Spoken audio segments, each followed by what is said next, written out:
Good evening, everyone. Well, the FIS Continental Cup ski jumping tournament in Iron Mountain had great success in day one, and day two was looking to be even better. But the wind was still in effect today. Here was Ante Semenik of Slovenia. These guys look like Superman when they are out in the air. Look at the wind. It's going to be able to, can't even see the guy because there's so much wind. His first jump was good for 138 meters, which allowed him to get a first place finish of 275.4 points. In second was Andras Pajak of Slovenia. He ended up the day with 252.5 points with a high jump of 128 meters. In third was Felix Schaft of Germany, wearing all yellow. He finished with a jump of 130 meters in the second round and earned 251.5 points.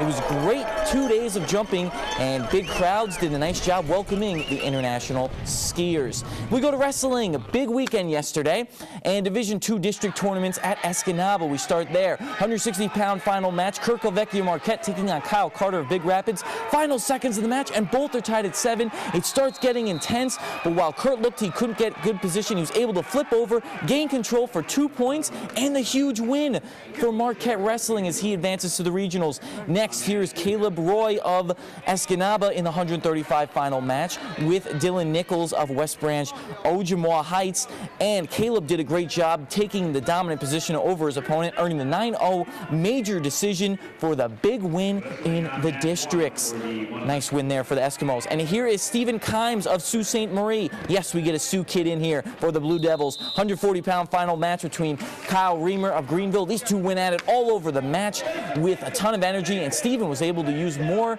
energy as he was the champ and won the match 6-3. These wrestlers, though, and others advanced to Bay City West next week for the regionals. Let's go to Division III wrestling in Negaunee. And look at those guys getting all pumped and ready. Here's Brandon Gaunee of Gladstone taking on Tyler LaJoy for the 160-pound championship match. Gaunee was able to outmuscle LaJoy, use his good positioning to gain the 11-5 decision for the big win right there, as Gaunee will be able to go to regionals next week. And here's the 171 championship between Jake Cronick of Gladstone and Marcus Shananaquet of Elks Rapid. And Jake is a strong kid, but wasn't able to get enough points to earn the victory in the match. He comes up short with a 4-1 decision, but is advancing to the regionals next week. 5 Braves make regionals next week, and they go to Kingsley for those matches in Division III. Now we go to Division IV and cap off all the wrestling. Let's go to Westwood. Oh, very nice job by Mike Lotham with the shooting. And we go to the 135-pound match between Jake Gillen of Norway and Stephen Shelmerise of Newberry, and Stephen was able to get the pin in 1 minute and 8 seconds to advance to the next round, and a good job there. And next was Jason Brown of St. Ignace and Kendall Sires of Westwood, and Jason is able to get Kendall in the air and will pin the Patriot early in the match for a big win, and he goes on next week to the regionals as well.